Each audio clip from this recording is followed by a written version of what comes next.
Ela surgiu como um sopro diferente no cenário da música. Uma voz tão única, tão enigmática, que parecia atravessar o tempo e os sentidos. Não era só cantar. Era como se ela nos transportasse para dentro de histórias, sonhos e fantasias que só ela conseguia acessar. Quando o mundo ainda tentava entender de onde vinha tanto talento, ela já estava no topo, jovem, visionária e brilhante. E então, desapareceu. Sem escândalo, sem alarde. Apenas se retirou. E com isso nasceu um dos maiores mistérios da música moderna. Por décadas, críticos tentaram explicar. Fãs criaram teorias. Alguns acham que foi uma fuga, outros um gesto de pura genialidade. Mas a verdade é que ninguém nunca soube ao certo. Quem é de fato Kate Bush? O que fez aquela garota inglesa com um rosto de menina e alma de tempestade dominar o mundo e então sumir das luzes? Essa é a história da artista que recusou ser moldada, da mulher que transformou dor, fantasia e silêncio em arte e que, ao invés de buscar a fama, escolheu a liberdade. Prepare-se. Hoje vamos entrar no mundo de Kate Bush e talvez entender por que, quanto mais ela se esconde, mais inesquecível ela se torna.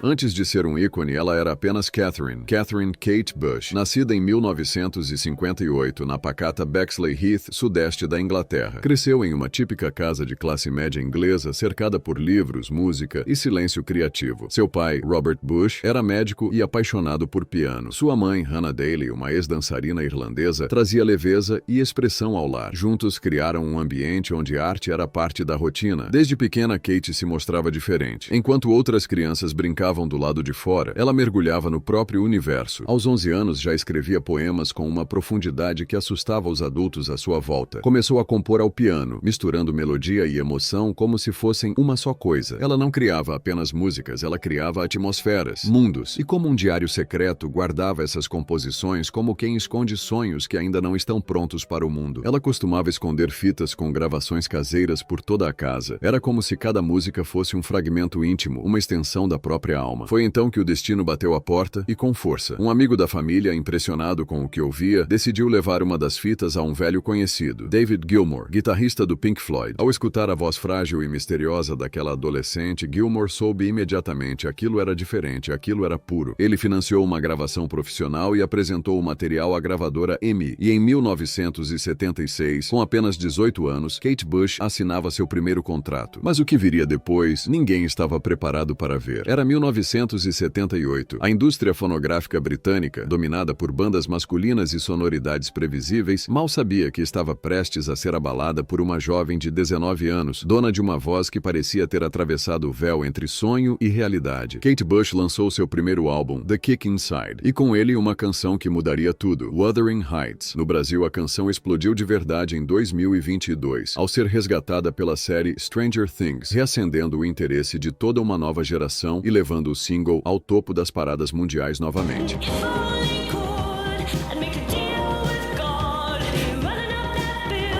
Em poucas semanas, Kate se tornaria a primeira mulher da história do Reino Unido a alcançar o número 1 com uma música escrita, composta e interpretada por ela mesma. Um feito impressionante, ainda mais vindo de alguém tão jovem, tão diferente e tão fora dos padrões da indústria. Mas Wuthering Heights não foi só um sucesso, foi um fenômeno cultural. A canção dominou rádios europeias, programas de TV e listas de melhores do ano. Enquanto os outros artistas buscavam fórmulas, ela entregava arte. A música ganhou grande espaço nas rádios FM, nas coletâneas de vinil, nas tardes de domingo. Quem era jovem nos anos 80 lembra bem do impacto de ouvir aquela melodia quase fantasmagórica e se perguntar: quem é essa mulher? Um jornalista da época escreveu: a voz de Kate Bush é como um fantasma soprando poesia no ouvido do mundo. Você pode tentar escapar, mas ela sempre te encontra. O mundo aplaudia, a crítica elogiava, as rádios não paravam de tocar sua voz. Mas por trás do sucesso de Kate Bush havia algo que poucos viam: a exaustão. Após o estouro de Wuthering Heights e do álbum The Kick Inside, a gravadora EMI queria mais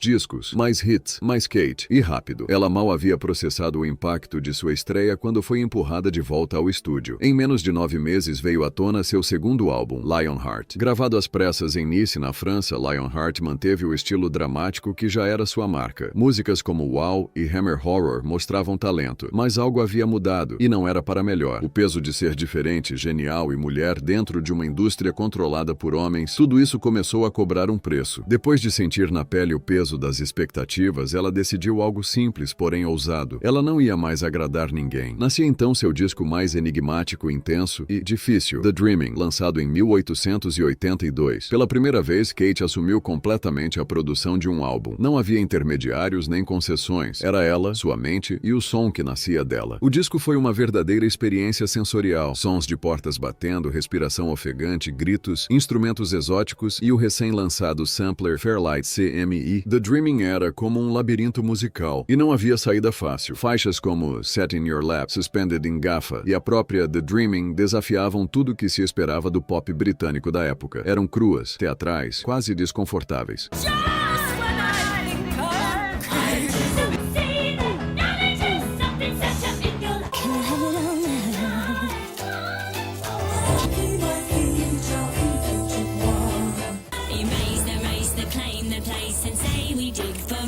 As letras abordavam temas improváveis: exploração colonial da Austrália, frustração intelectual, limites da percepção humana. A crítica não entendeu. Muitos rotularam o disco como incompreensível, caótico, difícil de ouvir. As vendas comparadas aos discos anteriores foram modestas, mas para ela isso não importava. Ela havia feito exatamente o que queria. The Dreaming foi chamado de suicídio comercial na época. Décadas depois, é considerado um dos álbuns mais inovadores dos anos 80 e citado como influência por artistas como Björk, Tori Amos e St. Vincent. Kate Bush estava anos à frente do seu tempo, mas mesmo uma mente visionária precisa de silêncio. Após o lançamento do disco, ela sumiu. 3 anos de reclusão enquanto o mundo pop dançava em ritmo acelerado. Todos achavam que ela tinha desistido, mas na verdade, ela estava apenas esperando o momento certo para criar algo inesquecível. Em 1985, ela retornou, livre, criativa e no controle total. Agora, com um estúdio caseiro, longe da pressão das gravadoras, ela pôde criar no seu ritmo, do seu jeito. Foi assim que nasceu Hounds of Love, o álbum que consolidou sua lenda. Um disco dividido em 2 partes. De um lado, o pop sofisticado. Do outro, uma suíte conceitual poética e sombria. E foi logo na primeira faixa que ela fez história de novo. Running Up That Hill, A Deal With God. Uma música sobre empatia, trocas de papéis e o desejo de ser compreendido. Kate imaginou um cenário. E se um homem e uma mulher pudessem trocar de lugar? Talvez assim eles realmente entendessem um ao outro. O título original seria A Deal With God, mas a gravadora temia a rejeição de países mais religiosos. Kate aceitou mudar, mas para ela, a canção sempre teve esse nome. A batida inconfundível, os sintetizadores atmosféricos e a voz carregada de dor e desejo criaram uma faixa atemporal. A música foi um sucesso imediato em 1985. No Reino Unido, chegou ao top 3. Nos Estados Unidos, foi a entrada definitiva de Kate no imaginário popular. Mas Hounds of Love era mais que um hit. Faixas como Cloud Busting, Hounds of Love e The Ninth Wave mostravam uma artista no auge de sua maturidade criativa, equilibrando inovação e emoção como poucas conseguiram na história da música.